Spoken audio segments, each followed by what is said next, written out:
state, and that's why Governor Ifeanyi Okowa was there to receive the vice president. It's a big day for the people, and it's expected that he and all the sons and daughters of the state, especially those that are making their mark in the country, attend this grand event. So you can notice it seems like all the traditional rulers are here on this grand occasion. Even the people of the kingdom, I spotted some of the women dressed in colorful attires and, matching headgears to go. It just shows that they've gone all out to make sure that this day is indeed a huge success. Do anyhow, they see anyhow.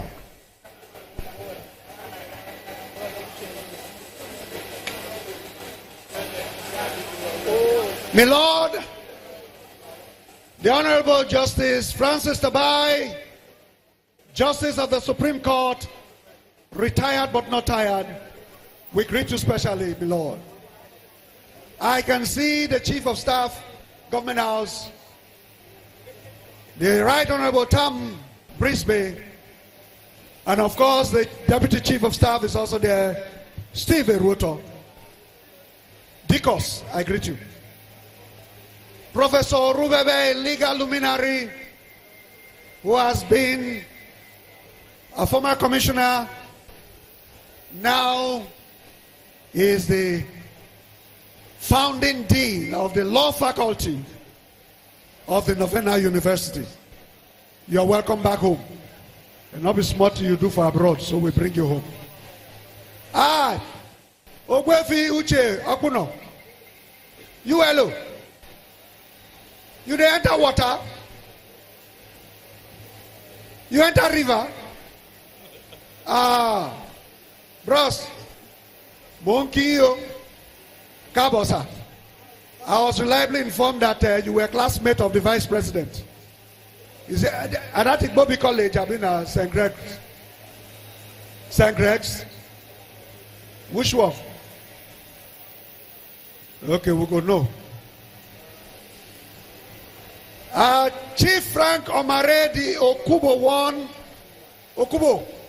Debra. And that is the fine boy, Kelly Penau. I greet you. And Chief Zokumo. I hope I got it right this time. Izokumo. And I say Izokumo. They cannot go call another person. My mind saying that you are the call, maybe another person are the call.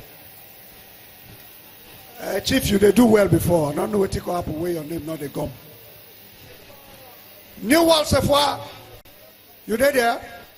Commissioner for Energy. And PDP. That's what it be. Now, let's, talk a bit more about the meeting that's talking about the Niger Delta stakeholders, which was led by Chief Edwin Clark. They met with President Muhammadu Buhari sometime last year, and they raised some of the issues, that they would want to see the federal government act upon. And some of their demands included the need to fast-track interventions on some of the regional infrastructure. They talked about the presidential amnesty program. They also talked about law and justice issues and the effects of increased military presence in the Niger Delta. And they also mentioned that attention should be paid to the plight of internally displaced persons, the Ogoni cleanup. Of course, we saw the Vice President Yemi Osinbajo traveled to that region last year. Bayelsa State. Yes, indeed. And they also raised the issue of the Maritime University, of course, and we've seen that come to light now. The Maritime University, despite all the controversy, the Minister of Transport, Mr. Chibike Amechi, was of the view that it was a misplacement of priority. But you can see her standing in all her glory. It's a big day for the institution and also for the staff and students who are going to be going through this institution to help to improve the maritime sector. And establishing it in Okerinkoko, also in Delta State, is also a boost for the people there, because there have been several complaints, as we mentioned earlier, about being neglected. So now they can feel like a big part of the country, which is very important as well. Yes, indeed, Melinda. And the leaders also talked about the issues of the relocation of administrative and operational headquarters of some oil companies to the region. They also mentioned the issue of power supply, but the issue of power supply is not just a general issue. It's not peculiar just to the Niger Delta region. And of course, they also want inclusive participation in oil industry and ownership and the welfare of the people. These are some of the demands they made to the president. I know that they have a long shopping list, but it can only be taken one at a time. And with this move by the vice president is showing that at least there's some commitment by the Buhari administration to begin to tick that list of demands. So all different regions, they have their list of demands. So the Niger Delta is in the spotlight now, but I'm sure they're also going to be looking at other issues that other regions are also clamoring for. Yes, and we wait to see how it all plays out at the end. Please ensure that there is a microphone up there, and that is the Right Honorable Barrister Victor Wokolo, representing the Ika Federal Constituency, and his brother, the Right Honorable Barrister Lovett Disi, representing Ethiopia Federal Constituency, and their brother, the Honorable Right Honorable Julius Bondi, representing Burutu Federal Constituency. Our host chairman, the Honorable Judge Epempolo Judge, I greet you specially. A wonderful friend, a good brother, reliable anytime. Reliable.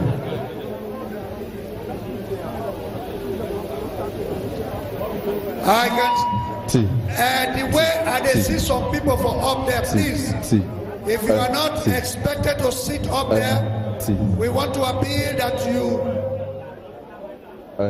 leave that place. Closed door meeting is going on in the palace of the Pere of Gbaramatu Kingdom. The people wait outside expectantly to see the outcome and to know what they talked about. Obviously, I'm sure you're anxious to know, but you can already scratch at ideas of what they'll be discussing. Well, fingers crossed. Let's wait for, I'm sure that there will probably be a briefing at the end of the meeting to know what exactly was being discussed. So let's not preempt whatever it is that, is being said at the meeting. But all we know that the people of the Gbaramatu Kingdom are ready and they're so happy for this big day. You can see them, especially the women in their colorful headgear there. Yeah, I know you took notice of that one. And I still keep taking notes of that.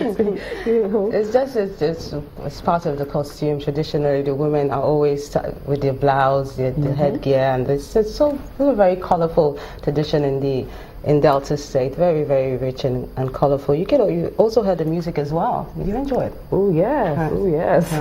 And the weather seems to agree with the occasion. It's a bright, sunny day in Delta State. That's a very vital one. That's a very vital one. I mean, it also shows that nature and man, everybody is, waiting for this big day, and we'll keep referring to the Maritime University because that is one big deal. Yes, finally it has. The bill for the establishment of the Nigerian Maritime University at Okerinkoko in Delta State, it scaled second reading on Wednesday at the Senate. That's months after the Minister of Transport, Chibike Amechi, announced the scrapping of the project. It was heartbreak for a lot of people there. You can just see the institution, see in all her glory. It was really heartbreak for them to imagine that this will just be swept under the carpet, but it seems that all that is over now, and hey, here we are.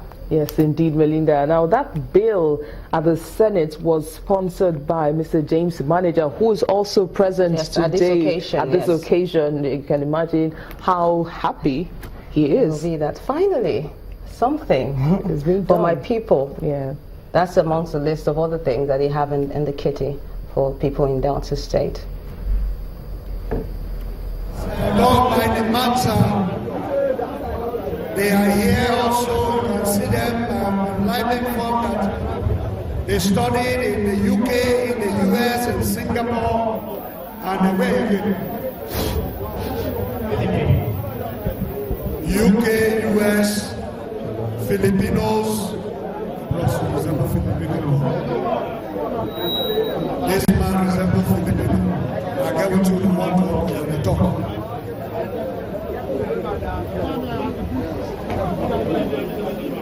I will say today